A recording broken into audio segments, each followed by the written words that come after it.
on a regardé le point le plus sombre, le plus ennuyeux du ciel, une parcelle de néant que même Hubble voyait presque vide. L'ironie, c'est que la réponse la plus bouleversante sur la taille réelle de l'univers était cachée précisément là. Car, lorsque les yeux infrarouges de Webb se sont concentrés sur cette obscurité, le vide a littéralement explosé. Là où Hubble ne voyait que quelques taches, Webb a trouvé des milliers de couches de galaxies, alignées les unes derrière les autres. Ces galaxies avaient déjà formé de gigantesques structures de la toile cosmique, longues de 10 millions d'années-lumière. Et pire encore, 85% de cette structure était composée de matière noire invisible. Mais la véritable ironie n'est pas là. La vraie ironie, c'est que cette foule inconcevable que nous avons découverte n'est qu'une minuscule fenêtre sur l'univers réel que nous ne verrons jamais. Si percer les secrets cachés dans l'obscurité t'intrigue aussi, rejoins la chaîne et active les notifications, car ce que nous pensions être le néant va absolument tout changer. Commençons. Pendant des années, nous pensions connaître les limites de l'univers. Des générations d'astronomes ont cru avoir cartographié l'espace, convaincus que tout se trouvait à l'intérieur d'une bulle mesurable de 14 milliards d'années-lumière de rayon. Pourtant, cette hypothèse s'est soudainement brisée lorsque le télescope spatial James Webb a tourné son regard froid et sombre vers le néant, dans ces régions obscures que nous pensions vides. Webb n'a pas trouvé le néant, mais une histoire complexe. À la place de l'obscurité, des galaxies formées à une vitesse impossible et des trous noirs grandissant bien plus vite que nos modèles ne le permettaient, ont surgi. Maintenant, nous savons que ce que nous voyons n'est pas la totalité de la réalité, mais seulement un petit fragment. Pour comprendre cette découverte monumentale, nous devons d'abord mettre de côté notre hypothèse la plus fondamentale, l'acte même de voir. Dans la vie de tous les jours, la vision est instantanée. La lumière traverse une pièce si vite que votre cerveau perçoit cela comme le présent. Mais l'univers ne fonctionne pas à l'échelle humaine. La lumière se déplace à une vitesse constante et colossale de 300 000 km par seconde. Bien que cette vitesse semble être une limite universelle, lorsque les distances atteignent des dimensions cosmiques, même la lumière devient un lent facteur face à l'immensité de l'univers. Quand vous regardez un objet, vous ne le voyez pas tel qu'il est, mais tel qu'il était au moment où la lumière l'a quitté. En regardant la Lune, vous voyez son passé d'il y a 1,3 secondes. En regardant le Soleil, vous observez son passé d'il y a 8 minutes. Si le Soleil disparaissait à l'instant, le ciel continuerait de briller pendant 8 minutes, comme si de rien n'était. Ce délai s'étend de secondes à des années, puis des années à des ères, à mesure que nous nous enfonçons dans les profondeurs du cosmos. En regardant le centre de la Voie lactée, vous voyez une lumière qui a commencé son voyage il y a 26 000 ans, bien avant l'invention de l'agriculture et le début de l'histoire écrite. C'est pourquoi le ciel nocturne n'est pas une diffusion en direct, mais un enregistrement gigantesque. La distance ne sépare pas seulement les objets, elle sépare le temps. Regardez dans les profondeurs de l'espace. C'est moins utiliser un télescope que monter dans une machine à remonter le temps. Car chaque photon est un ancien messager qui a survécu dans l'espace, transportant un instant d'il y a des milliards d'années. Alors, que nous dit ce voyage dans le temps sur le début de l'univers ? C'est là que le vrai problème commence. Car ces messagers se transforment en chemin. Seul l'univers est en expansion. Mais cela ne signifie pas que les galaxies volent dans le vide. Cela signifie que l'espace entre les galaxies s'étire lui-même. Pendant des milliards d'années, cette expansion silencieuse modifie tout ce qui voyage dans l'espace, y compris la lumière. À mesure que l'espace s'étire, les longueurs d'onde de la lumière s'étirent aussi, comme un élastique. La lumière bleue et violette énergétique se décale d'abord vers le rouge, puis vers l'infrarouge invisible. Ce phénomène, appelé le décalage vers le rouge, n'est pas une illusion d'optique. C'est une mesure physique de l'ampleur de l'expansion de l'univers. Plus la lumière vient de loin, plus sa longueur d'onde s'est allongée, et plus elle provient d'une époque ancienne de l'histoire cosmique. Des télescopes légendaires comme Hubble se concentraient sur la lumière visible. C'est pourquoi les premières ères de l'univers leur paraissaient sombres et vides. Mais cet endroit n'était pas vide. Il était simplement invisible. C'est précisément pour cela que James Webb a été conçu différemment. Avec ses miroirs plaqués or et son immense bouclier solaire, il se refroidit jusqu'à moins 233 degrés Celsius. Construit pour capter ces murmures infrarouges invisibles, Webb disparaît thermiquement pour n'entendre que la lumière la plus ancienne, la plus faible de l'univers. Pourtant, lorsque Webb a regardé dans cette obscurité, il n'a pas trouvé le silence prédit par les théories, mais une foule impossible. Les scientifiques imaginaient les débuts de l'univers comme un lent réveil après les âges sombres, qui, dans les 500 millions d'années suivant le Big Bang, on s'attendait à ce que les galaxies soient petites, faibles et désorganisées. Le refroidissement du gaz, l'accumulation de matière par la gravité et la formation des étoiles auraient dû prendre des centaines de millions d'années. C'était comme un projet de construction cosmique. D'abord les fondations, puis les gratte-ciel.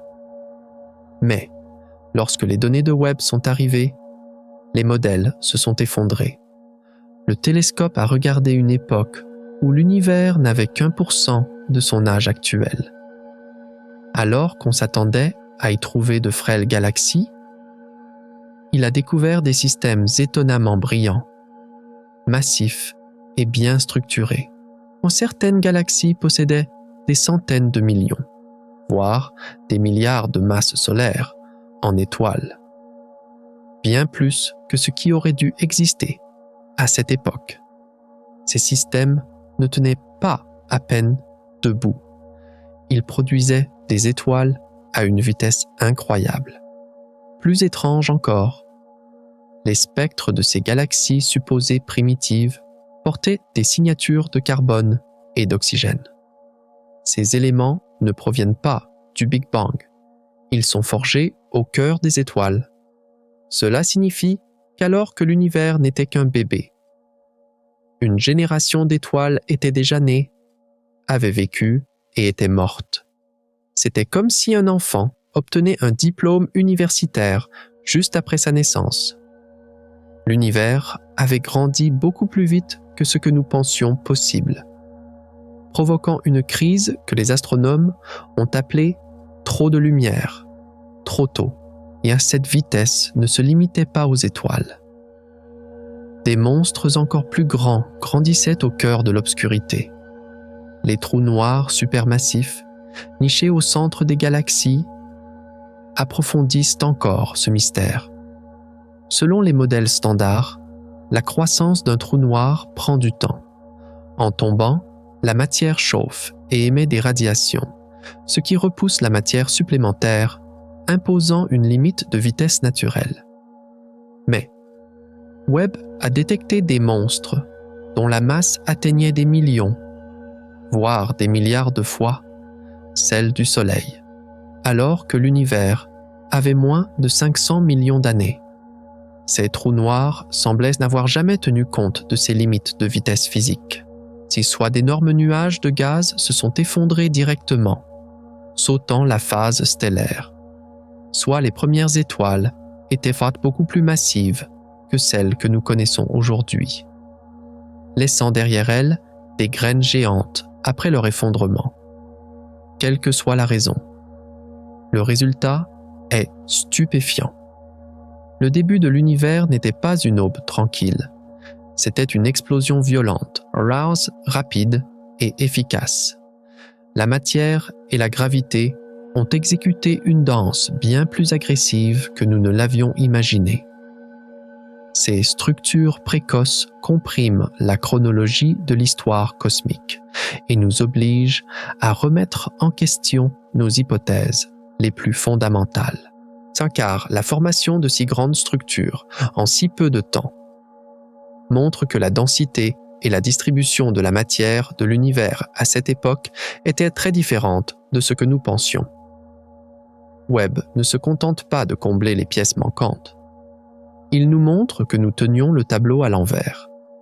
La vitesse de la lumière, le décalage vers le rouge et cette maturité inexpliquée de l'univers primitif changent tout ce que nous pensions savoir sur l'échelle de l'univers. Si l'univers est si riche, complexe et structuré, juste à la limite de ce que nous pouvons voir, que peut-il bien se cacher au-delà de cette frontière, dans cet océan gigantesque dont la lumière ne nous parviendra jamais? James Webb ne nous a pas montré une fin, mais une porte ouverte sur l'infini. Mais pour franchir cette porte, nous devons d'abord comprendre à quel point l'univers est réellement peuplé, car ces régions noires, que nous pensions être du vide, sont en fait, elles ne sont pas vides comme nous le pensions, mais ressemblent à une métropole gigantesque où se cachent des trillions de galaxies rendues invisibles par le temps. Les yeux de Webb, scrutant les profondeurs, ont révélé derrière ces rideaux noirs un océan de galaxies superposées, masquant mutuellement leur lumière et s'étendant jusqu'au tout début de l'histoire cosmique. Cette découverte n'est pas une simple correction de chiffres. C'est une réécriture complète de notre perception de la densité de l'univers. Car ces endroits que nous pensions vides étaient en réalité les quartiers les plus peuplés de l'univers, la quille. Nos yeux n'étaient simplement pas assez évolués pour les voir. Pour comprendre cette foule, nous devons revenir à cette question simple mais immense que les astronomes poursuivent depuis des années. Combien y a-t-il de galaxies dans l'univers? Pour répondre à cette question, les scientifiques ont utilisé une méthode simple. Ils ont pointé leurs télescopes les plus puissants vers un point sombre du ciel, apparemment complètement vide, pas plus grand qu'une tête d'épingle. Et ils ont attendu. Lorsque le télescope spatial Hubble l'a fait, il a trouvé des milliers de galaxies dans cette minuscule zone, de la taille d'un grain de sable tenu à bout de bras. C'était un résultat qui repoussait les limites de l'entendement humain. Car, en extrapolant ce ratio à l'ensemble du ciel, il s'est avéré qu'il y avait quelques centaines de milliards de galaxies dans l'univers. Mais la situation a changé lorsque James Webb a regardé la même obscurité. Comme Webb collecte la lumière infrarouge que Hubble ne pouvait pas voir, il a épluché les couches derrière ces vides. Les zones, qui semblaient auparavant sombres, se sont soudainement remplies de galaxies pâles, poussiéreuses et extrêmement anciennes. Dans cette zone de la taille d'un grain de sable, il n'y avait plus seulement des milliers, mais des centaines de milliers de structures visibles. Ce nouveau décompte a fait passer l'estimation du nombre total de galaxies dans l'univers de centaines de milliards à des trillions. Or, c'est un chiffre terrifiant, car des trillions de galaxies signifient des trillions multipliés par des milliards d'étoiles, de planètes et de possibilités. L'univers n'est pas un océan où flottent des îles désertes. C'est une forêt bondée. Mais le plus choquant a été de réaliser que cette foule n'était pas répartie au hasard. Ces trillions de galaxies ne sont pas dispersés au hasard dans l'espace. Il existe un squelette invisible qui les maintient ensemble, les façonne et les guide. Nous l'appelons la toile cosmique. Les données de Webb ont clairement montré que les galaxies sont alignées le long de filaments gigantesques de dizaines de millions d'années-lumière de long, que d'énormes amas de galaxies se forment aux intersections de ces filaments, et qu'entre eux se trouvent d'immenses et terrifiants vides. Cette structure ressemble à une toile d'araignée. La matière ne se trouve que sur les fils Saphir, le reste est un néant obscur. Pourtant, l'architecte de cette toile n'est pas les étoiles ou les nuages de gaz que nous pouvons voir. La force qui a construit cette structure colossale est la matière noire, qui constitue 85% de l'univers, mais que nous ne pouvons jamais voir. La matière noire ne réfléchit, n'émet ni n'absorbe la lumière. Nous ne ressentons sa présence que par la gravité. C'est l'échafaudage invisible de l'univers. La matière visible, c'est-à-dire nous. Les étoiles et les galaxies n'est qu'une fine couche de poussière déposée sur cet échafaudage sombre. Webb a révélé comment les galaxies de l'univers primitif se sont rapidement rassemblées sur ces filaments de matière noire, s'assemblant pour former des amas comme si elles suivaient une autoroute invisible. C'est pourquoi il ne suffit pas de regarder la lumière pour comprendre la structure de l'univers. Il faut comprendre autour de quoi la lumière danse. Mais il n'y a pas qu'un constructeur dans l'univers. Il y a aussi un destructeur. Tandis que la matière noire essaie de tout rassembler, une force mystérieuse que nous appelons énergie sombre pousse constamment l'espace lui-même vers l'extérieur, l'étendant et le déchirant. C'est la plus grande bataille de l'univers. C'est la raison pour laquelle le diamètre de l'univers observable n'est pas de 13,8 milliards d'années-lumière, mais d'environ 93 milliards d'années-lumière. L'âge de l'univers est de 13,8 milliards d'années, mais l'expansion est si rapide que le temps que la lumière nous atteigne, sa source a été entraînée à des dizaines de milliards d'années-lumière de nous.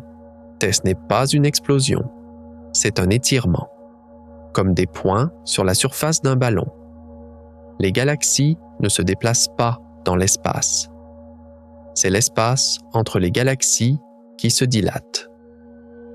Cette vitesse d'expansion a donné naissance à l'une des plus grandes crises de la cosmologie moderne, la tension de Hubble. Les scientifiques mesurent la vitesse d'expansion de l'univers avec deux méthodes différentes. L'une examine le fond diffus cosmologique, la lumière résiduelle des premiers instants de l'univers, et calcule la vitesse à 67 km par seconde, par mégaparsec. L'autre examine les supernovas et les étoiles variables d'aujourd'hui et trouve une vitesse de 73 km. Ces deux chiffres ne correspondent pas. La différence peut sembler minime, mais elle bouleverse toutes les équations sur l'âge, la taille et le destin de l'univers. On s'attendait à ce que Webb résolve ce problème, mais avec ces mesures précises, il a approfondi le problème et a confirmé le chiffre de 73. Cela signifie que nous comprenons quelque chose de fondamental sur l'univers, peut-être la physique elle-même, de manière incomplète. Cette poussée implacable de l'énergie sombre dessine un scénario sombre pour l'avenir de l'univers. À mesure que l'expansion s'accélère, les galaxies lointaines s'éloignent de nous à une vitesse supérieure à celle de la lumière. Ces galaxies ne disparaissent pas. Elles passent simplement au-delà de la frontière que nous appelons l'horizon cosmique, une limite au-delà de laquelle l'information ne nous parviendra jamais. Les galaxies que nous pouvons voir aujourd'hui disparaîtront une à une derrière cet horizon à l'avenir, et notre univers deviendra de plus en plus solitaire. Les trillions de galaxies que Webb nous a montrées sont en fait un paysage temporaire. Nous vivons à un moment très spécial de l'histoire cosmique, dans une fenêtre où l'univers est encore bondé et visible. Tous ces concepts, des échafaudages invisibles, des expansions dépassant la vitesse de la lumière, des trillions de mondes cachés et des photons en course contre le temps, ont préparé le terrain. Nous savons maintenant que l'univers n'est pas seulement grand, mais aussi un endroit vivant, dynamique et violent.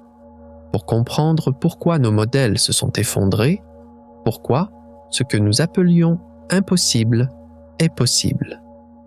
Il est temps de ne plus regarder la scène elle-même, mais les acteurs. Car chaque fois que le télescope Webb regardait dans cette obscurité profonde, il ne voyait pas seulement une structure générale. Dans chaque image, il trouvait des objets singuliers, choquants, qui faisaient sursauter les astronomes de leur siège et leur faisaient dire « cela n'aurait pas dû exister ». Alors, quelles étaient exactement ces découvertes concrètes qui ont jeté les théories à la poubelle et comment ont-elles changé ce qui nous attend?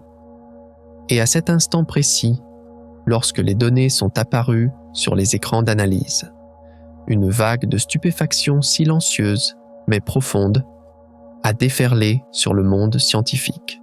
Les images envoyées par Webb n'étaient toujours pas une correction théorique ou une petite mise à jour. Elles étaient comme de l'eau bouillante versée sur la photo de bébé de l'univers. Les choses que nous voyions n'étaient pas seulement un peu plus grandes ou un peu plus brillantes. Là, au point le plus profond de l'obscurité, se trouvaient des monstres dont les lois de la physique n'auraient jamais permis l'existence à cette époque. Le premier et le plus grand choc est venu avec les galaxies qui sont apparues à l'aube de l'univers, seulement 300 à 500 millions d'années après le Big Bang, selon les modèles cosmologiques standards. À cette époque, l'univers aurait dû être en train de se réveiller. Au mieux, on aurait dû trouver des amas de gaz faibles, dispersés et informes, messes. Webb a trouvé là-bas des cités galactiques à part entière, avec des bras spiraux et une luminosité incroyable. Ces systèmes avaient des masses de centaines de millions, certains même de milliards de masses solaires. Dans des conditions normales, il faut des milliards d'années pour que la gravité rassemble et organise autant de matière. Pourtant, ces galaxies étaient là, en seulement 3% de l'âge actuel de l'univers, comme si elles avaient recourbé le temps. Cette découverte était si anormale que les scientifiques ont d'abord pensé que les données étaient erronées. Car, selon les calculs, même une conversion de 100% de tout le gaz de l'époque en étoiles ne pouvait expliquer une telle luminosité. Mais les données étaient correctes et des relevés profonds comme JADES ont prouvé que ces galaxies impossibles n'étaient pas une anomalie isolée, mais qu'elles poussaient comme des champignons dans tous les coins de l'univers primitif. C'était comme trouver des professeurs d'université dans une classe de maternelle. L'univers avait grandi beaucoup plus vite que ce que nous pensions possible. Et cette découverte a invalidé les théories de formation des galaxies en une nuit. Mais la véritable terreur ne résidait pas seulement dans l'apparence de ces galaxies, mais était cachée en leur cœur. Webb a détecté des trous noirs supermassifs siégeant au centre de galaxies, alors que l'univers n'avait même pas 500 millions d'années. Ce n'étaient pas les petits trous noirs stellaires attendus. Si c'était des géants de 10 millions, voire dans certains cas 1 milliard de fois la masse du Soleil. Les lois de la physique disent un stop catégorique à cela, car lorsqu'un trou noir avale de la matière, il surchauffe et émet une radiation énorme. Cette pression de radiation repousse la nouvelle matière qui tombe, ralentissant ainsi son alimentation. C'est ce qu'on appelle la limite d'Eddington. Et cette limite impose un frein naturel et infranchissable à la vitesse de croissance d'un trou noir. Selon cette limite mathématique, pour qu'un trou noir atteigne cette taille, il faudrait qu'il se nourrisse sans interruption pendant des milliards d'années. Pourtant, ces monstres trouvés par Webb nécessitaient plus de temps que l'âge total de l'univers à cette époque. C'était aussi impossible qu'un bébé de 3 mois ayant mangé autant qu'un adulte. C'est pourquoi les astronomes sont maintenant contraints de discuter de scénarios exotiques et effrayants. Peut-être que ces trous noirs ne se sont pas formés à partir d'étoiles. Peut-être que des nuages de gaz géants se sont effondrés directement, sans jamais devenir des étoiles, formant des trous noirs à effondrement direct. Cette idée était depuis des années une simple fantaisie sur papier. Mais Webb l'a transformée en une possibilité terrifiante, comme si ces anomalies structurelles et gravitationnelles ne suffisaient pas. Webb a également révélé une impossibilité chimique. Dans les premières lueurs de l'univers, il n'aurait dû y avoir dans l'espace que de l'hydrogène et de l'hélium, vestiges du Big Bang. Tous les autres éléments, le carbone qui compose la vie, l'oxygène que nous respirons et l'azote de notre ADN auraient dû être produits à l'intérieur des étoiles. Mais en examinant les spectres de ces premières galaxies, Webb y a trouvé des signatures de carbone et d'oxygène étonnamment fortes. Ces éléments ne peuvent pas exister spontanément dans le vide spatial. Ils doivent cuire pendant des millions d'années dans les noyaux des étoiles. Ces étoiles doivent mourir, exploser et disperser ces éléments dans l'espace. Puis, de nouvelles étoiles doivent naître de ces cendres. Ce cycle prend du temps. Il nécessite des générations de morts stellaires. Mais Webb a trouvé une abondance de métaux portant la signature de la 3e ou 4e génération d'étoiles, alors que l'univers faisait ses premiers pas. Cela montrait que des centaines de pages avaient été arrachées du début du livre d'histoire de l'univers, comme si quelqu'un avait avancé l'horloge cosmique. La chimie avait pavé la voie vers la biologie bien plus tôt que nous ne le pensions. Si le carbone et l'oxygène sont apparus si tôt, alors les briques de la vie pourraient avoir été prêtes à l'aube de l'univers, à Narsan, des milliards d'années avant nous. Et le coup de grâce est venu avec l'échelle. Cette architecture cosmique gigantesque. Webb a imagé non seulement des galaxies isolées dans l'univers primitif, mais aussi des filaments et des chaînes de galaxies gigantesques de 10 millions d'années-lumière de long. On ne s'attendait pas à ce que la toile cosmique soit si organisée à une époque si précoce. La gravité est un architecte patient. Elle pose les briques lentement. Elle élève les structures lentement. Mais, ici, aux premiers instants de l'univers, c'était comme si un échafaudage géant avait déjà été érigé, les galaxies alignées comme les perles d'un chapelet, et déjà formées en amas. Alors que la formation de ces structures prend des milliards d'années, même dans les simulations sur supercalculateurs les plus avancés, Webb les a trouvées à l'état de bébé de l'univers, entièrement formées. Une chaîne de galaxies s'étendant sur 10 millions d'années-lumière est une structure colossale compte tenu de la taille de l'univers à cette époque. Cela montre que l'univers n'a pas commencé comme une soupe homogène, mais qu'il a agi dès le début selon un plan profond, complexe et organisé. Des flux de gaz ont été détectés le long de ces filaments, des rivières cosmiques nourrissant, gonflant et faisant grandir les galaxies. Tout était trop rapide, tout était trop grand, et tout était trop tôt. Ces 4 découvertes, des galaxies excessivement grandes, des trous noirs à croissance impossiblement rapide, des éléments intemporels et des structures géantes formées précocement, ébranlent les fondements de la cosmologie moderne. Ils ont dit « peut-être qu'il y a de la poussière ». Ils l'ont calculé. Ils ont dit « peut-être que la lentille gravitationnelle nous trompe ». Ils l'ont corrigé.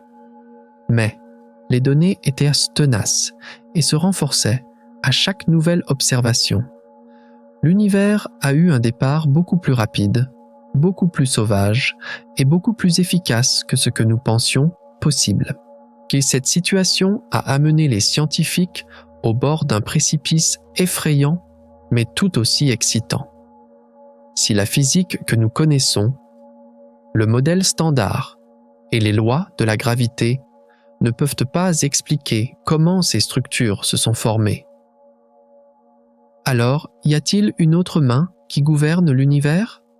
Et les empreintes de cette main secrète pourraient-elles être cachées dans la vitesse d'expansion de l'univers? Dans la lumière qui dépasse l'horizon cosmique et dans la plus grande crise de la physique moderne, la tension de Hubble. Lorsque Webb a été lancé pour résoudre ce mystère, le monde scientifique espérait qu'il mettrait fin au débat, clarifierait les chiffres et écrirait le dernier chapitre du livre de la cosmologie. Pourtant, le télescope ne nous a pas donné une réponse finale, mais un point d'interrogation bien plus grand qui a frappé nos modèles actuels comme une gifle.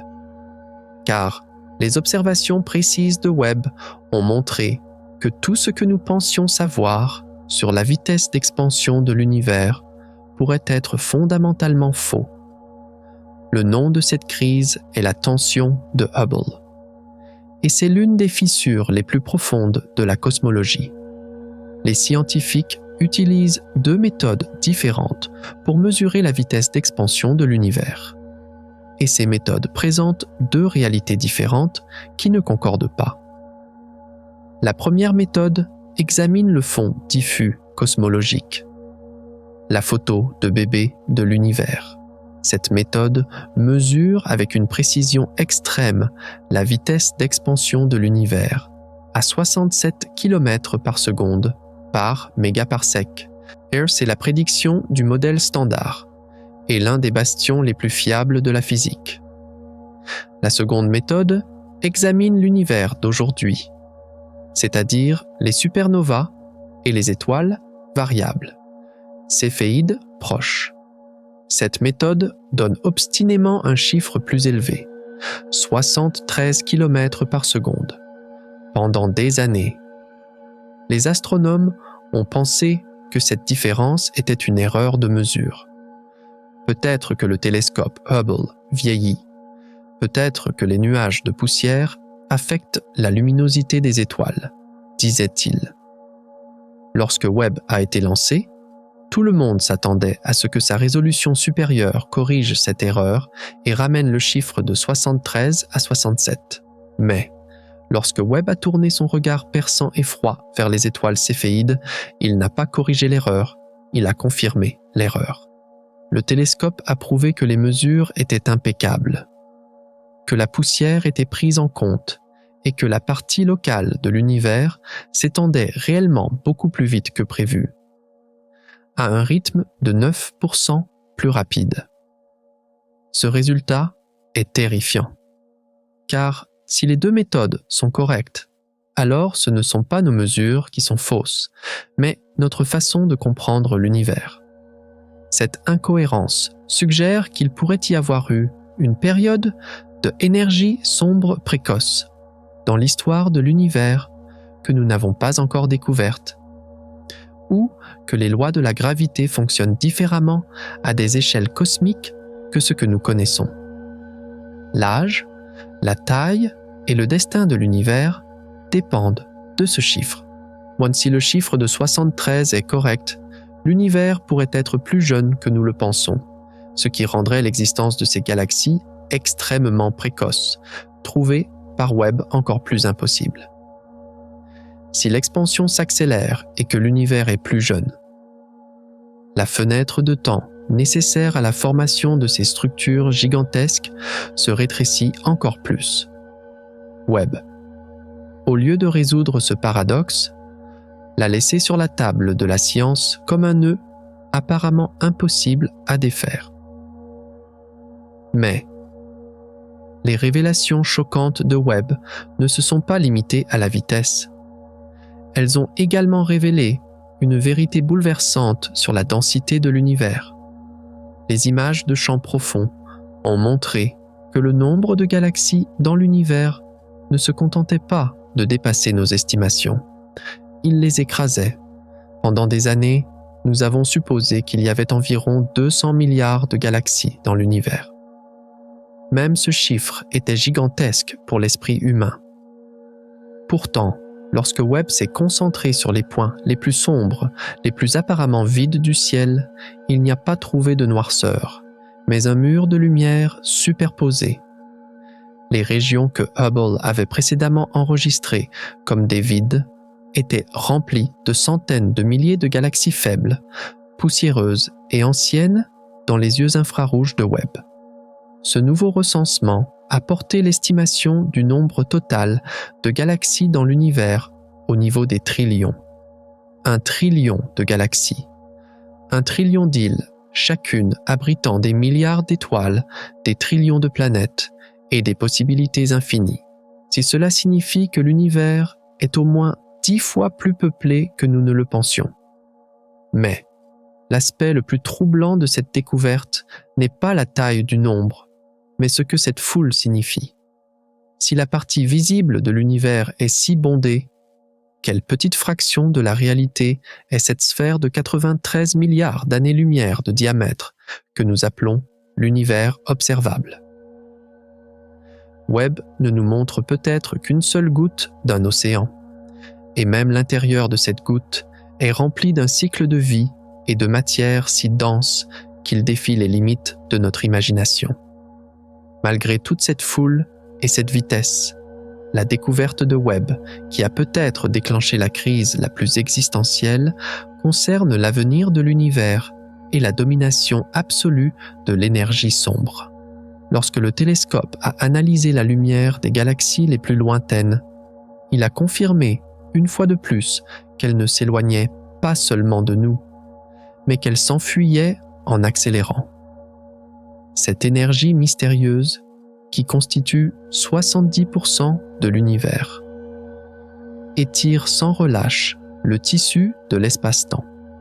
Normalement, on s'attendrait à ce que la gravité ralentisse cette expansion. Mais c'est tout le contraire qui se produit. Les données de Webb murmurent que cette expansion est un processus irréversible et que le destin final de l'univers sera la grande solitude. Cette situation signifie que l'horizon cosmique fonctionne comme une gomme impitoyable. La vitesse de la lumière est constante, mais la vitesse d'expansion de l'espace, à de très grandes distances, dépasse la vitesse de la lumière.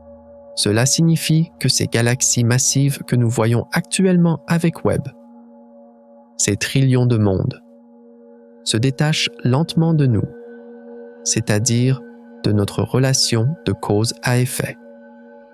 Pour les observateurs futurs, le ciel ne sera pas aussi riche qu'aujourd'hui. Les galaxies passeront une à une au-delà de l'horizon des événements et leur lumière n'atteindra plus jamais la Terre. L'univers s'efface lui-même. Webb a prouvé que nous vivons à une époque très spéciale, très chanceuse de l'histoire cosmique. Cette mince tranche de temps où nous pouvons voir toute la splendeur de l'univers, où les traces du passé n'ont pas encore été effacées. C'est pourquoi chaque image de Webb n'est pas seulement une donnée scientifique, mais aussi un document d'archives. C'est la dernière carte détaillée d'un univers qui va disparaître. Si la lumière décalée vers le rouge que nous voyons est en fait une lettre d'adieu. Lorsque le télescope capture un photon d'il y a 13 milliards d'années, il ne voit pas l'état actuel de cette galaxie, mais son fantôme d'il y a des milliards d'années. Cette galaxie a peut-être déjà franchi l'horizon cosmique. Son contact avec nous a été coupé pour l'éternité. Nous ne regardons que son écho passé, la tension de Hubble, les trillions de galaxies cachées et l'univers qui se déchire en accélérant. Lorsque ces trois découvertes se combinent, le tableau qui émerge n'est pas le modèle d'univers calme et prévisible du XXe siècle. Nous sommes face à une réalité sauvage qui tord les règles, qui s'autodétruit et qui est bien plus grande que ce que nous pouvons percevoir. E. Mace.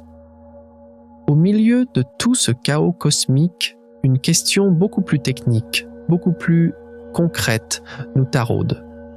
Comment une machine fabriquée par l'homme, un appareil fait de métal froid et de miroirs, peut-elle voir le début des temps? Comment peut-elle capter ces faibles ondes de chaleur qui flottent dans l'espace depuis des milliards d'années? Comme on remarquerait la lueur d'une bougie dans une tempête. Il est maintenant temps de regarder comment fonctionne cette merveille d'ingénierie. Cet œil le plus grand de l'humanité qui a rendu ces découvertes impossibles possibles. Mais comment ça marche? La capacité de l'esprit humain à voir si loin, presque jusqu'au début des temps, ne peut s'expliquer par la chance ou une simple lentille. Webb n'est pas un télescope ordinaire lancé dans le ciel. C'est une machine à remonter le temps conçue pour fonctionner dans les conditions les plus hostiles de l'espace. Dans un froid absolu, chaque pièce étant conçue pour accomplir l'impossible. Le secret de son succès ne réside pas seulement dans sa taille, mais dans la façon dont il manipule la lumière, dont il vainque la chaleur et dont il transforme les signaux les plus faibles de l'univers en une symphonie grandiose. Il est temps maintenant de regarder sous le capot de ce miracle d'ingénierie et de plonger dans les détails du génie technique qui a rendu possible ces découvertes choquantes. Commençons par la capacité la plus fondamentale de Webb, son pouvoir de voir l'invisible. Des télescopes légendaires comme Hubble ont été principalement conçus pour capter la lumière visible, c'est-à-dire les longueurs d'onde que l'œil humain peut percevoir. Pourtant, dans les profondeurs de l'univers, la lumière visible se heurte à un mur. À mesure que l'espace se dilate, les ondes lumineuses qui voyagent depuis des milliards d'années s'étirent, perdent leur énergie et se décalent vers l'extrémité rouge du spectre, puis vers l'infrarouge. Cela signifie que les premières galaxies de l'univers sont invisibles pour Hubble. Même si elles sont là, leur lumière est sortie de la plage que Hubble peut voir. Webb, lui, a été construit précisément comme un œil infrarouge pour résoudre ce problème. Tout comme des lunettes de vision nocturne détectent les corps chauds cachés dans l'obscurité grâce à leur rayonnement thermique. Webb capte ces anciennes et faibles galaxies cachées derrière les nuages de poussière froid de l'univers dans les longueurs d'onde infrarouges. Alors que Hubble peut voir la lumière proche infrarouge entre 0,8 et 2,5 microns, Webb pousse cette limite jusqu'à 28 microns, c'est-à-dire jusqu'aux profondeurs de l'infrarouge moyen. Cela ne signifie pas seulement voir un peu plus loin. Cela signifie voir à travers les murs. La lumière infrarouge peut traverser les nuages de poussière cosmique qui bloquent la lumière visible, presque sans être affectée. Webb peut ainsi observer les moments les plus intimes de l'univers, les maternités d'étoiles et les noyaux de galaxies. Là où Hubble voit un brouillard sombre, Webb voit des amas d'étoiles brillants et des disques de gaz en rotation. Mais capter la lumière infrarouge apporte un problème mortel, la chaleur. La lumière infrarouge est essentiellement un rayonnement thermique. Tout objet chaud, la Terre, le Soleil, même le télescope lui-même, émet de la lumière infrarouge. Si Webb était un appareil fonctionnant à température ambiante, l'éclat de sa propre chaleur aveuglerait complètement les signaux faibles venant des profondeurs de l'univers. C'est comme essayer de voir les étoiles en plein jour, avec le soleil au zénith, pour que Webb puisse voir ces faibles lueurs. Il doit être thermiquement mort. C'est là qu'intervient la solution d'ingénierie la plus élégante et la plus massive. Le bouclier solaire. Ce bouclier est une structure de 5 couches en forme de cerf-volant, de la taille d'un court de tennis, mesurant environ 21 mètres sur 14 mètres. Chaque couche est faite d'un polymère spécial appelé Kapton, plus fin qu'un cheveu, et recouverte d'aluminium et de silicium pour réfléchir la chaleur. Ces 5 couches ne se touchent pas. Il y a un vide entre elles. Ce vide permet à la chaleur de se dissiper dans l'espace entre les couches. La couche la plus externe fait face au soleil et sa surface chauffe jusqu'à 85 degrés Celsius. Pourtant, sur la 5e couche, la plus interne, celle qui fait face au télescope, la température chute à moins 233 degrés Celsius, soit seulement 40 degrés au-dessus du zéro absolu. Cela signifie créer une différence de température de plus de 300 degrés dans une seule structure. Même du côté chaud du bouclier, l'eau pourrait bouillir, tandis que du côté froid, l'azote gèlerait. Grâce à cette isolation thermique, Webb absorbe sa propre chaleur comme un trou noir et permet à ses détecteurs d'entendre même les signaux les plus faibles de l'univers. Si ce bouclier n'existait pas, ou s'il s'était déchiré lors du lancement, le télescope de 10 milliards de dollars serait devenu un amas de métal aveugle et inutile dérivant dans l'espace. Ce mécanisme n'est pas seulement une protection. C'est la raison d'être de Webb. Voir et refroidir ne suffit pas. Il faut aussi collecter cette lumière. La puissance d'un télescope ne réside pas dans son grossissement, mais dans sa capacité à collecter la lumière, c'est-à-dire dans la taille de son miroir. Si plus le miroir est grand, plus il peut voir d'objets faibles et plus il peut résoudre de détails fins. Le miroir de Hubble mesurait 2,4 mètres de diamètre et était un bloc de verre d'une seule pièce. Mais, pour les objectifs de Webb, cette taille n'était pas suffisante. Un miroir d'au moins 6,5 mètres était nécessaire. Le problème était qu'aucune fusée ne pouvait transporter un miroir d'une seule pièce de 6,5 mètres de diamètre dans l'espace. Les soutes des fusées sont étroites et il était physiquement impossible d'y loger une charge aussi large. Les ingénieurs ont résolu ce problème en rendant le miroir pliable comme un origami. Le miroir de Webb n'est pas d'une seule pièce, mais est composé de 18 segments hexagonaux. Chaque segment mesure 1,32 mètres de diamètre et est fait d'un métal spécial appelé beryllium. Plus résistant que l'acier, mais plus léger que l'aluminium. Le beryllium est l'une des rares substances capables de conserver sa forme à des températures extrêmement froides.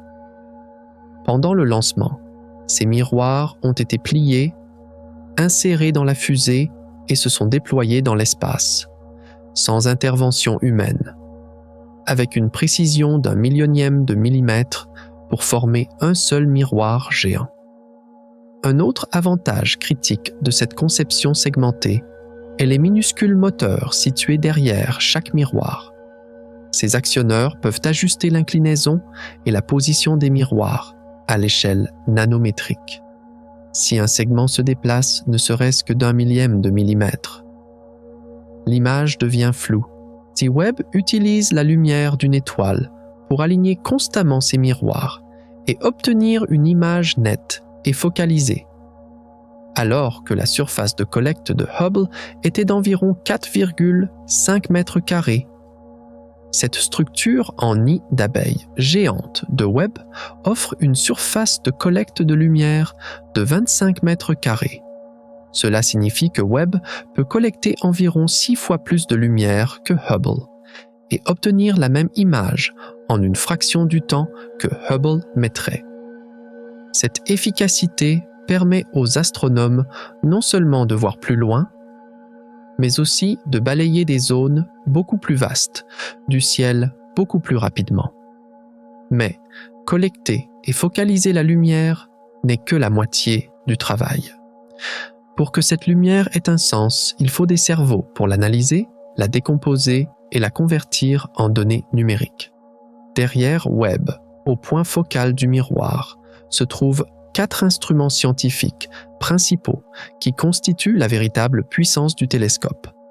Le premier, et peut-être le plus célèbre d'entre eux, est la NIRCam, ou caméra proche infrarouge. C'est l'imageur principal qui prend ses photos à couper le souffle et à haute résolution de Webb.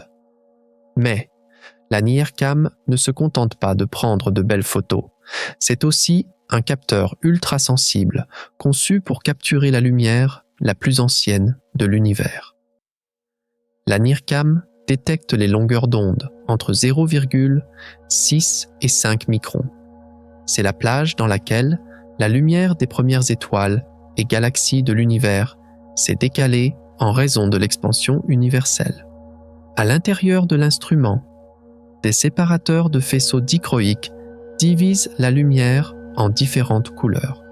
Cela permet à la NIRCam d'observer simultanément à différentes longueurs d'onde. Elle peut cartographier la population stellaire d'une galaxie et le gaz ionisé environnant en un seul coup d'œil. Elle possède également des masques spéciaux appelés coronographes. Ces masques bloquent physiquement la lumière d'une étoile brillante, rendant visibles les planètes faibles qui tournent autour d'elle. Tout comme vous couvrez le Soleil avec votre main pour voir les environs. La NIRCam couvre les étoiles pour chasser les planètes. Cette capacité fait de Webb non seulement une machine à cosmologie, mais aussi un chasseur d'exoplanètes et de vie. Ces 4 piliers fondamentaux, la vision infrarouge, l'immense bouclier solaire, le miroir en nid d'abeille pliable et les yeux sensibles de la NIRCam, font de Webb l'instrument d'observation le plus complexe et le plus puissant de l'histoire de l'humanité. Chacun est une prouesse d'ingénierie à lui seul, mais lorsqu'ils travaillent ensemble, ils créent une synergie qui transcende les barrières du temps et de l'espace. C'est grâce à ces mécanismes que nous pouvons voir ces galaxies impossibles, ces trous noirs invisibles et ces structures qui ne devraient pas exister. Mais les capacités de Webb ne s'arrêtent pas là. Il ne suffit pas de voir la lumière.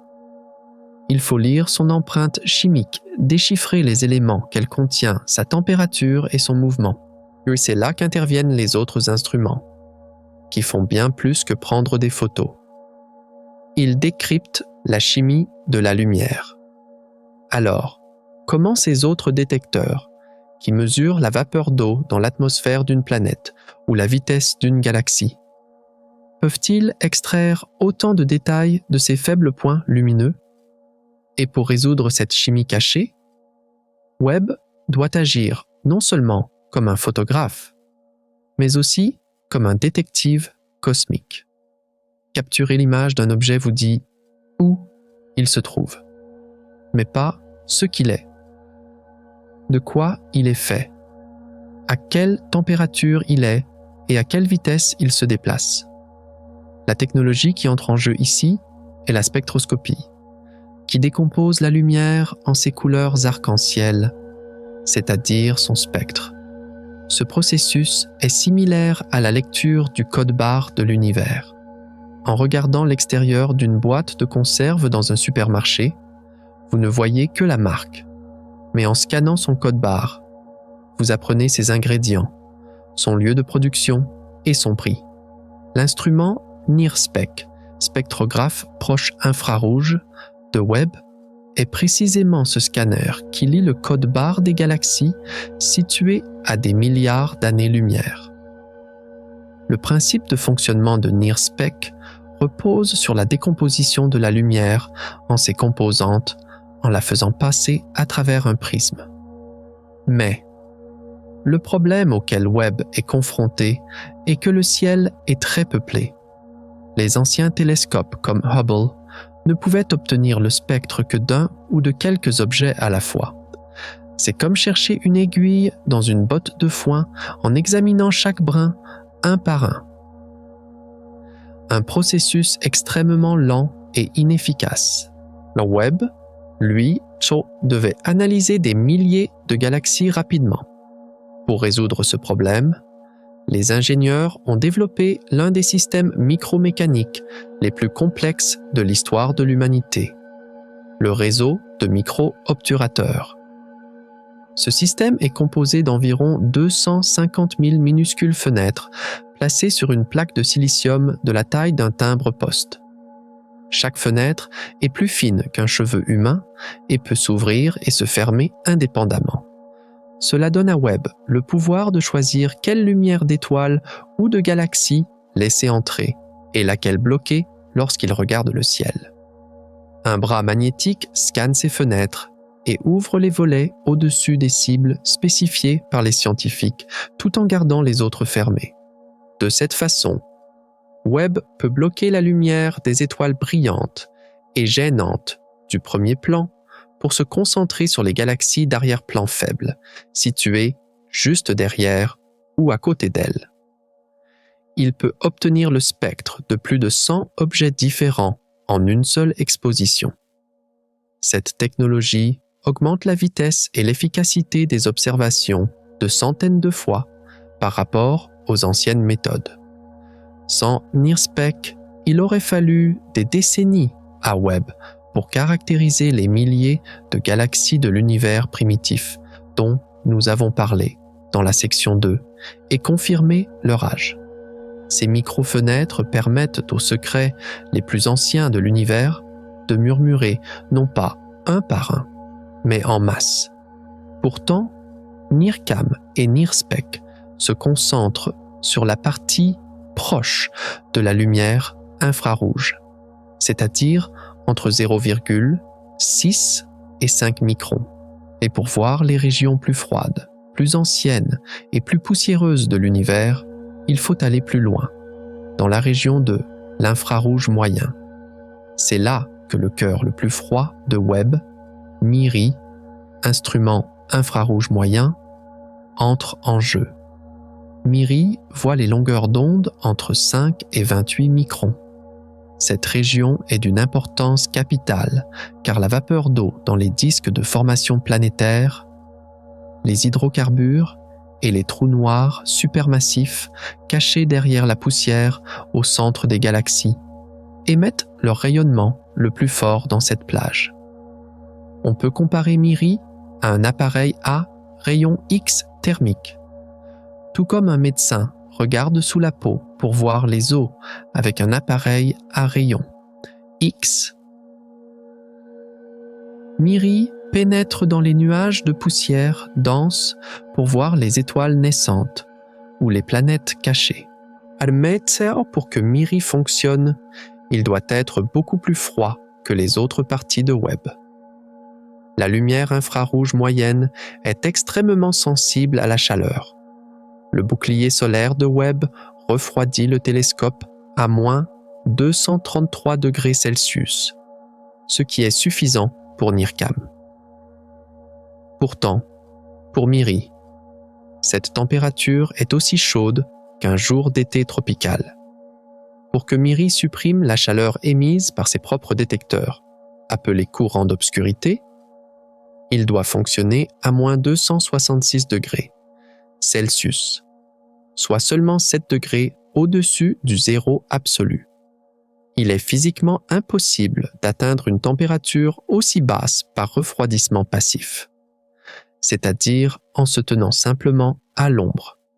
C'est pourquoi les ingénieurs ont placé un réfrigérateur géant et complexe à l'intérieur de Webb, le cryoréfrigérateur.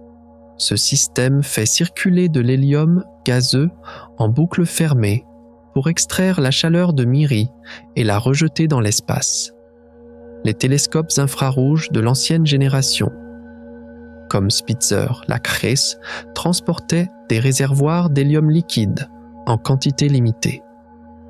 Lorsque le liquide de refroidissement s'épuisait, le télescope chauffait et mourait. Le cryo-réfrigérateur de Webb, lui, ne consomme pas de carburant. Il refroidit l'hélium en le comprimant et en le détendant mécaniquement. C'est un système de pompage extrêmement sensible qui utilise des ondes acoustiques. Le système est conçu de manière si équilibrée que les vibrations qu'il crée en fonctionnant ne perturbent pas l'image sensible du télescope. Or, grâce à Miri, Webb ne dit pas seulement « il y a quelque chose là ». Il peut dire « il y a des molécules organiques là ». Il y a de l'eau là. Il y a les briques de la villa. Sans ce système de refroidissement actif, Webb ne pourrait pas voir la moitié de l'histoire chimique de l'univers. Le dernier et le plus critique des composants nécessaires pour que toutes ces optiques sensibles, ces micro-fenêtres et ces refroidisseurs fonctionnent, est la stabilité. Alors que Webb flotte à 1,5 million de kilomètres de la Terre, au point de Lagrange, L2. Il doit se verrouiller sur une étoile pendant des heures, parfois des jours. C'est comme essayer de pointer un laser sur une pièce de monnaie à des kilomètres de distance depuis un train en mouvement, sans jamais trembler. La moindre secousse, le moindre décalage d'un micron ruinerait cette longue exposition et transformerait l'image en une tache floue. Le héros qui accomplit cette tâche est le FGS, capteur de guidage de précision. Le FGS est une encre numérique qui vérifie 16 fois par seconde où le télescope regarde pendant une observation scientifique. Il sélectionne une étoile guide spécifique dans le ciel et met constamment à jour la position du télescope par rapport à cette étoile. Si le télescope dévie d'1 millionième de millimètre, le FGS le détecte et envoie un signal au miroir de pointage fin pour corriger instantanément l'image. Ce système est si sensible qu'il pourrait détecter le clignement d'œil d'une personne à Los Angeles en regardant depuis New York. Cette stabilité est vitale, non seulement pour des photos nettes, mais aussi pour étudier l'atmosphère des exoplanètes. Lorsqu'une planète passe devant son étoile, elle provoque une baisse d'1 millionième de la lumière de l'étoile. Pour que Webb puisse mesurer ce minuscule changement et la modification de la lumière stellaire lorsqu'elle traverse l'atmosphère de la planète. Spectroscopie de transit. Le télescope doit être dans un état de stabilité absolue. Le FGS et son instrument compagnon, NIRIS, imageur proche infrarouge et spectrographe sans fente, suivent ces transits pour rechercher de l'eau, du méthane, du dioxyde de carbone et même des signatures biologiques potentielles dans l'air de mondes lointains. Ces systèmes font de Webb non seulement un instrument d'observation, Proteus, mais aussi la balance la plus sensible de l'univers. Vision infrarouge, miroir pliable géant, bouclier thermique, micro-obturateur, cryo-réfrigérateur et système de guidage à l'échelle nanométrique. Chacun de ces mécanismes, représentant le summum de l'ingénierie, fonctionne en parfaite harmonie à l'intérieur de Webb. La machine a largement dépassé les conceptions sur papier, offrant des performances bien meilleures, plus nettes et plus profondes que prévu. Techniquement, Webb est l'instrument d'observation le plus parfait jamais produit par l'humanité, sans faille, précis et puissant. Mais, ce qui est vraiment excitant et tout aussi effrayant, c'est que les résultats que cette machine parfaite nous montre ne correspondent absolument pas au tableau ordonné et compréhensible de l'univers que nous attendions. L'instrument fonctionne parfaitement, ce qui signifie que les données impossibles qu'il voit ne sont pas une erreur, mais la pure vérité elle-même. Le télescope nous crie que nous pensions avoir résolu la mécanique de l'univers, alors qu'en réalité, nous manquions les engrenages les plus fondamentaux.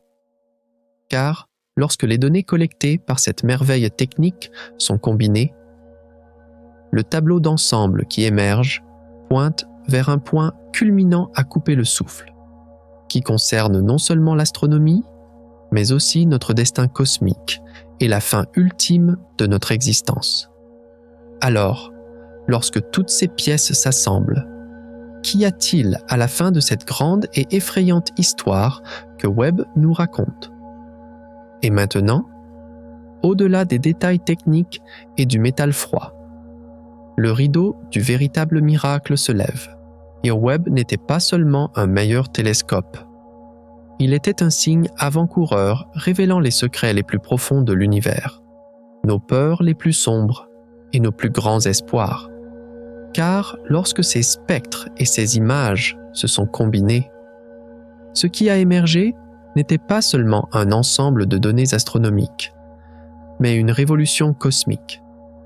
Alors que le monde scientifique s'attendait à de petites corrections, Webb a renversé la table.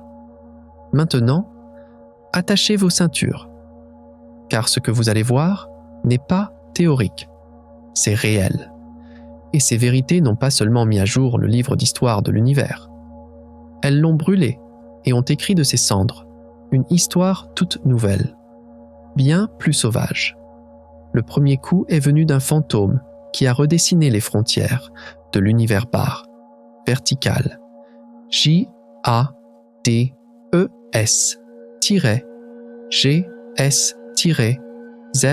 un 3-0. Si ce nom peut vous sembler un code technique, mais pour les astronomes, c'est une onde de choc. Lorsque Webb a trouvé cette galaxie brillant seulement 320 millions d'années après le Big Bang, un silence s'est installé dans le monde de la cosmologie. Car à cette époque, il était impossible que l'univers produise quelque chose d'aussi brillant.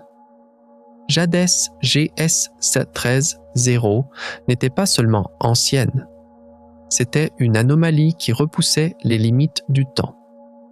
Nous regardions 13,4 milliards d'années en arrière. C'était une période de l'enfance de l'univers, équivalent à seulement 2% de son âge actuel. Mais cette galaxie qui aurait dû être un bébé n'était pas une faible lueur de bougie, mais brillait comme un projecteur. Son taux de formation d'étoiles était incroyable. En chaque année, elle produisait l'équivalent de 5 à 10 fois la masse du Soleil en nouvelles étoiles. À cette époque, la vitesse à laquelle le gaz de l'univers pouvait se refroidir et s'effondrer était bien supérieure à ce que les modèles théoriques permettaient. Pire encore, c'était la masse de cette galaxie. Elle avait une population stellaire équivalente à des centaines de millions de masses solaires. C'était comme un bébé de 3 mois courant un marathon.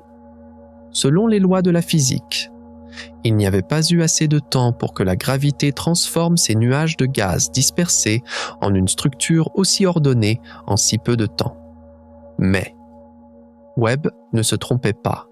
Les analyses spectroscopiques ont confirmé que sa valeur de décalage vers le rouge était de Z égale 13,2.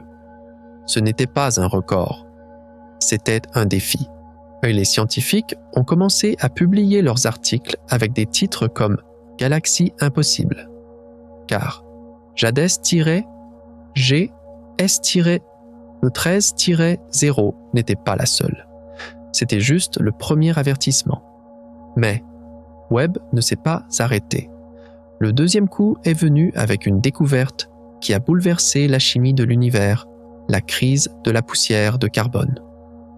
Selon le modèle standard, les premières étoiles de l'univers, connues sous le nom de population 3, auraient dû être des étoiles géantes, pures et pauvres en métaux, composés uniquement d'hydrogène et d'hélium.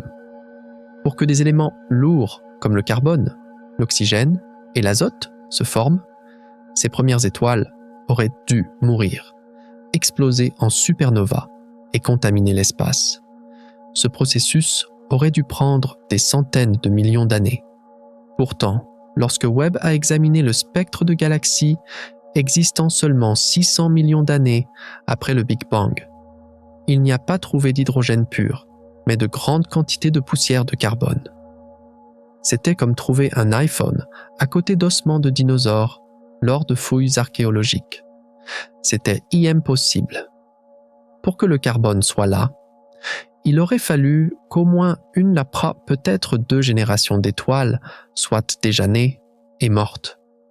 Cette poussière contenait des molécules organiques complexes appelées HAP, hydrocarbures aromatiques polycycliques.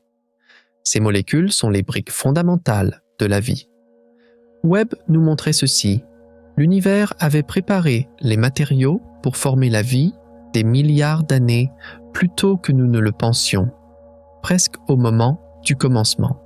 Cette découverte a changé toutes les prédictions sur la fréquence de la vie dans l'univers.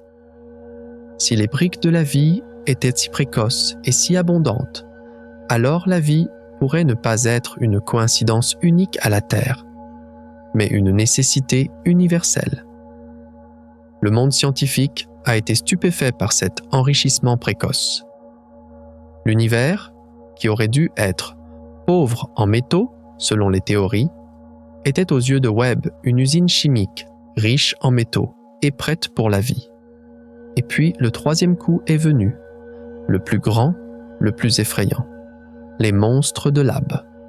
En 2023, Evolab et son équipe ont identifié dans les données de Webb 6 candidats de galaxies massives existant 500 à 700 millions d'années après le Big Bang.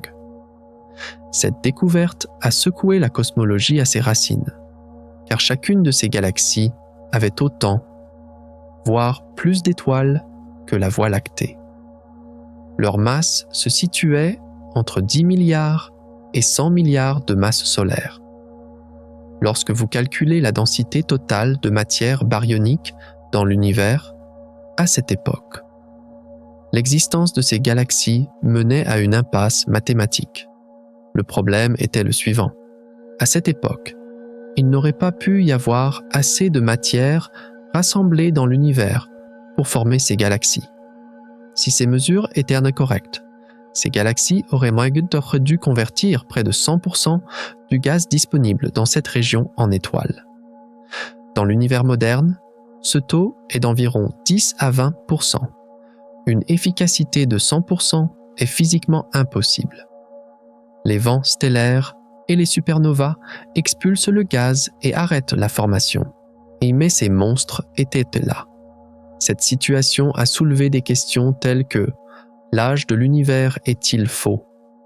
La théorie du Big Bang est-elle incomplète?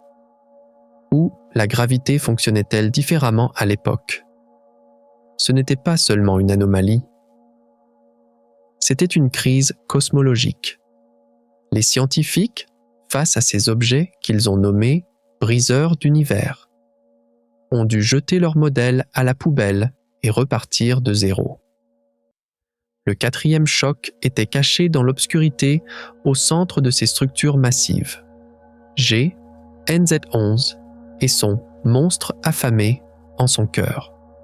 G, NZ11 avait été découvert par Hubble, mais Webb a révélé sa vraie nature. Cette galaxie était là seulement 430 millions d'années après le Big Bang.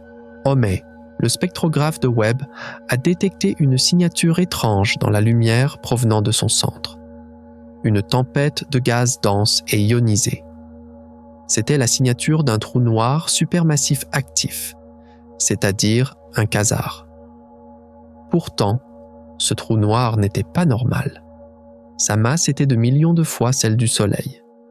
Physiquement, pour qu'un trou noir atteigne cette taille, il doit respecter la limite d'Eddington. Mais ce trou noir avait pulvérisé cette limite. Il avalait de la matière 5 fois plus vite que la normale. C'était une situation rare et extrême appelée accrétion super Eddington. Le trou noir avalait sa nourriture sans la mâcher, ignorant la pression de radiation et grandissant de manière vorace.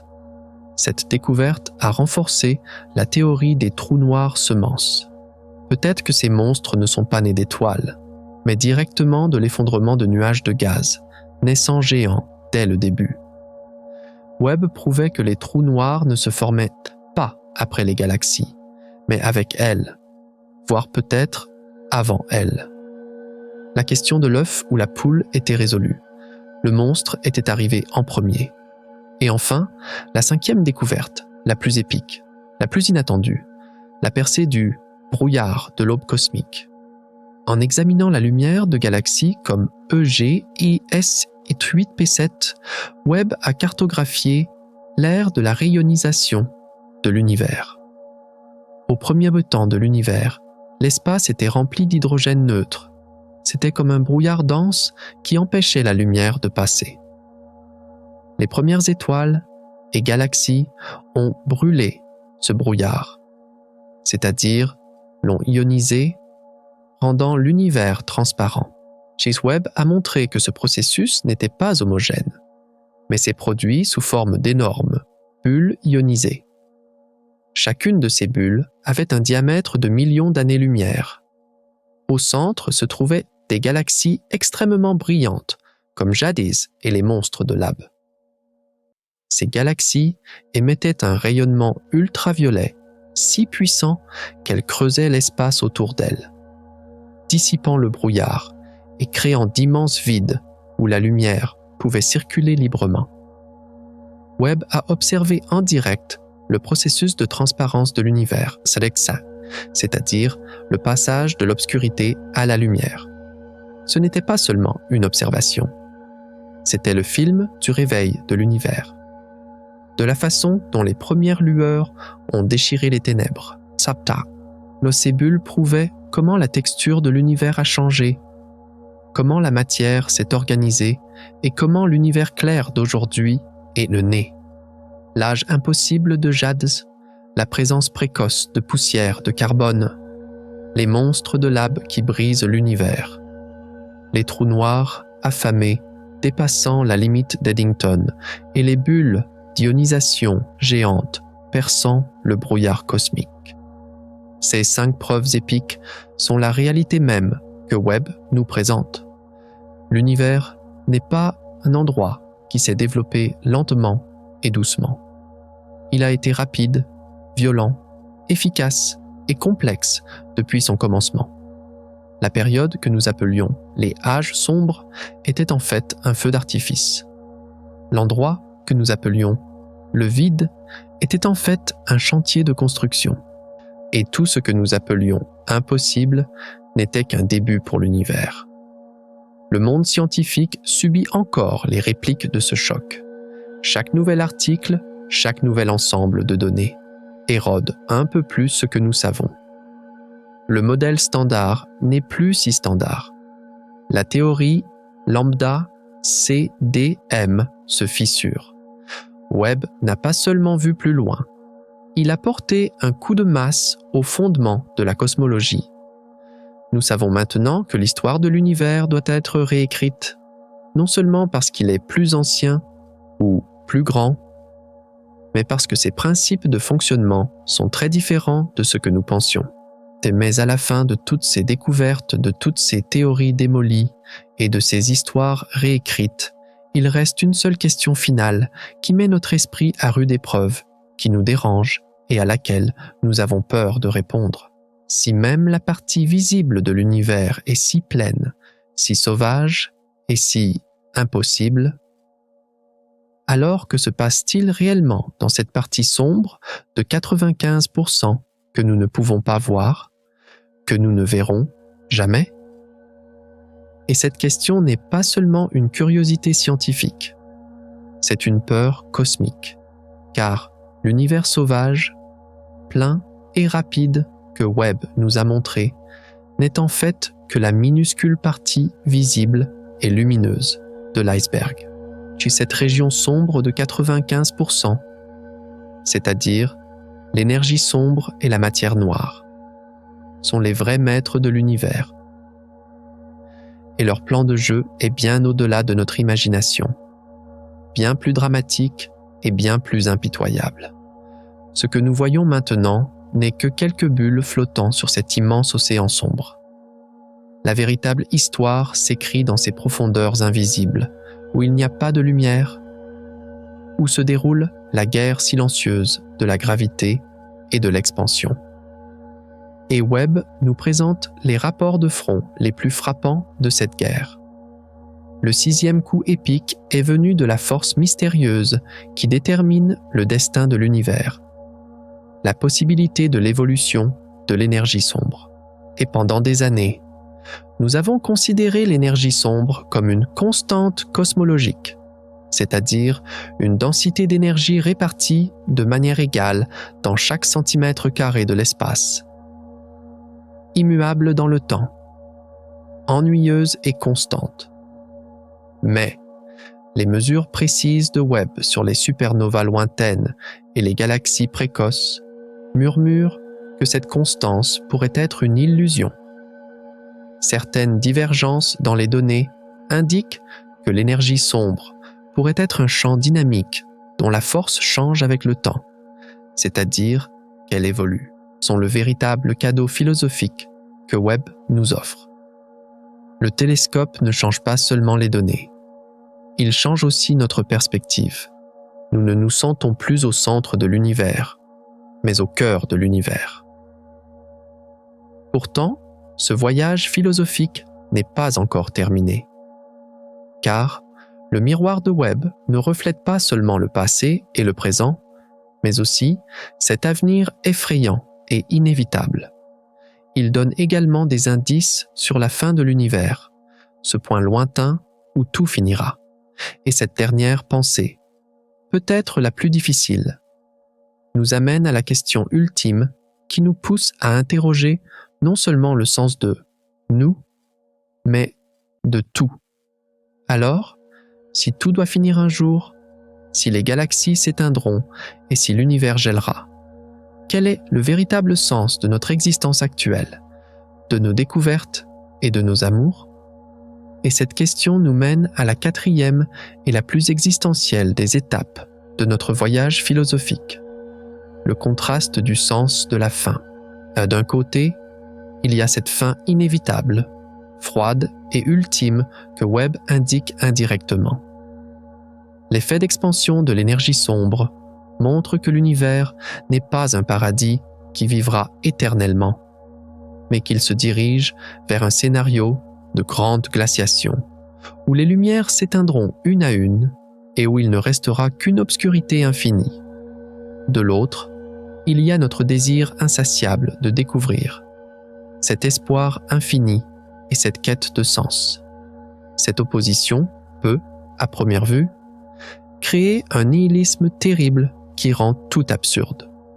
Si des trillions de galaxies, des milliards d'années d'histoire et d'innombrables civilisations finiront par disparaître, quel sens peuvent avoir la musique que nous composons, les poèmes que nous écrivons ou les découvertes que nous faisons avec Webb? Ainsi l'univers finira par effacer tous ses souvenirs. Nos efforts pour être rappelés ne sont-ils pas vains? Cette pensée est le fardeau émotionnel le plus lourd que l'échelle cosmique nous impose. Car nous sommes des êtres qui veulent que les histoires aient une fin heureuse. Mais l'univers ne nous promet pas une fin, mais une extinction. Mais c'est précisément au sein de ce désespoir que brille la vérité la plus lumineuse et la plus provocante de l'être humain. Car le sens ne se mesure pas à la durée de quelque chose, mais à l'intensité avec laquelle il est vécu pendant cette durée. Pour qu'une chanson soit belle, elle n'a pas besoin de jouer éternellement. En fait, si elle jouait éternellement, elle perdrait sa beauté. Le fait que l'univers soit fini ne rend pas notre existence actuelle sans valeur. Au contraire, il la rend unique est irremplaçable.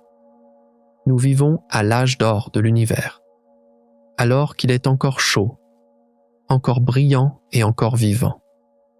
Nous sommes les yeux rares ouverts pour que l'univers puisse voir sa propre beauté avant que la lumière des galaxies ne s'éteigne. Toi aussi, malgré les difficultés de ta vie, les pertes et cette fin inévitable. Si tu te réveilles chaque matin et regardes le soleil, tu fais partie de cette résistance cosmique. Même si la fin de l'univers approche, l'amour que tu ressens en ce moment, le rêve que tu construis en ce moment et la curiosité que tu ressens en ce moment sont réels. Ces sentiments sont une rébellion contre les lois froides de l'univers physique. Notre sens ne réside pas dans le fait de laisser une trace dans l'éternité, mais dans le fait de rendre justice à cette brève lueur. Le miroir de Webb nous montre peut-être un univers qui va disparaître. Mais il nous rappelle aussi à quel point la vie qui brille dans cette disparition est précieuse. Tu es la conscience d'un univers en voie d'extinction qui résiste pour ne pas s'éteindre. Le cinquième et dernier contraste est peut-être le plus paradoxal, la sagesse de l'ignorance. Avant le lancement du télescope Webb, nous pensions comprendre l'univers, avoir résolu la plupart des grandes questions et qu'il ne restait que des détails. Nos modèles étaient brisolides. Nos équations étaient élégantes. Pourtant, chaque donnée envoyée par Webb, plutôt que de confirmer ce que nous savions, l'a détruit. D'un côté, nous possédons la plus grande accumulation de connaissances et la technologie la plus avancée de l'histoire de l'humanité. De l'autre, il y a cet océan immense et sombre qui nous frappe au visage avec le peu de choses que nous savons réellement sur l'univers. Cette situation peut sembler une défaite scientifique. Chaque découverte que nous faisons produit plus de questions que de réponses. Comment les premières galaxies se sont-elles formées ? Qu'est-ce que la matière noire ? Pourquoi l'univers s'étend-il si vite ? C'est comme si plus nous apprenions, plus les frontières de notre ignorance s'élargissaient. Cela peut donner l'impression que l'homme ne pourra jamais comprendre pleinement l'univers, que notre esprit est insuffisant pour résoudre ce puzzle cosmique. La science peut sembler non pas un chemin menant à la vérité absolue, mais un labyrinthe sans fin où nous avançons à tâtons dans le brouillard. Mais cet état de non-savoir est en fait le plus grand moteur de la science et de l'esprit humain. Car si nous savions tout, notre curiosité mourrait. Il n'y aurait plus de nouveaux continents à découvrir, plus de nouveaux mystères à résoudre. Les nouvelles questions que Webb nous offre sont en fait le plus grand cadeau qui nous soit fait. Elles annoncent que l'aventure n'est pas terminée, que l'univers est encore plein de surprises qui nous étonneront et que notre voyage d'apprentissage est infini. Ne pas savoir n'est pas effrayant. Ne pas savoir, c'est la liberté de découvrir. Notre ignorance est la mesure de notre potentiel. Et toi aussi, dans ta propre vie, tu te débats peut-être avec des questions sans réponse, des incertitudes et des inconnus. Mais n'oublie pas que ce qui te définit, ce n'est pas ce que tu sais, mais ce que tu essaies d'apprendre. Tout comme Webb regarde ces galaxies floues et lointaines pour essayer de leur donner un sens. Tu regardes la silhouette floue de ton propre avenir pour créer un sens. Cette incertitude est ce qui rend la vie digne d'être vécue. Si tu savais exactement ce qui se passera demain, il n'y aurait aucune excitation aujourd'hui. Nous sommes des êtres amoureux des mystères de l'univers. Et Webb nous a prouvé que cet amour ne finira jamais, car l'univers aura toujours une longueur d'avance. Tu es cet explorateur courageux, qui n'a pas peur parce qu'il ne sait pas, mais qui est excité parce qu'il ne sait pas.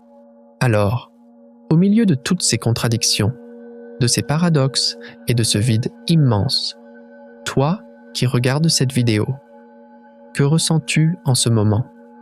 Peut-être un étrange sentiment de vide, de petitesse, comme si tu étais écrasé sous le poids de ces trillions de galaxies. Ou peut-être tout le contraire, un sentiment d'expansion indescriptible, de liberté et de grandeur, avec la force de savoir que tu es fait de la même pâte que ces étoiles. Tu te sens peut-être à la fois perdu et trouvé, à la fois insignifiant et inestimable. Et tu sais quoi? Les deux sentiments sont vrais, car être humain, c'est précisément marcher sur cette ligne fine entre ces deux abîmes. Nous sommes à la fois poussière et Dieu. Nous sommes à la fois éphémères et éternels. Nous sommes à la fois seuls et un tout. C'est le télescope Webb ne nous a pas seulement montré l'univers extérieur, mais aussi cet univers complexe, contradictoire et immense qui est en nous. Le vertige que tu ressens en regardant dans ce miroir est en fait le vertige de ton propre potentiel. Nous savons maintenant que le voyage n'est pas seulement vers les profondeurs de l'espace, mais aussi un voyage vers les profondeurs de notre propre existence. Chaque fois que le télescope spatial James Webb ouvre ses volets métalliques et regarde dans cette obscurité froide, il ouvre en fait nos yeux. Il nous dit « Regarde, voici ta maison, voici ton passé et voici ton avenir. Ces galaxies impossibles, ces trous noirs géants et ces lunes pleines de vie. Tout cela fait partie de notre histoire. Et nous ne sommes pas seulement les lecteurs de cette histoire. Nous en sommes aussi les auteurs. Notre voyage ne se termine pas ici, à la fin de cette vidéo.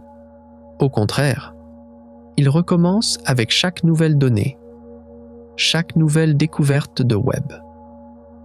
Les portes de l'univers se sont ouvertes en grand et la lumière qui s'en échappe continuera d'éclairer nos esprits. Notre devoir est de suivre cette lumière, de ne jamais cesser de poser des questions et de faire briller notre propre sens dans cette obscurité infinie. Car aussi grand, aussi vieux et aussi mystérieux que soit l'univers, son plus grand miracle est cette conscience petite, fragile, mais courageuse, qui peut le regarder et dire comme c'est beau, c'est-à-dire toi.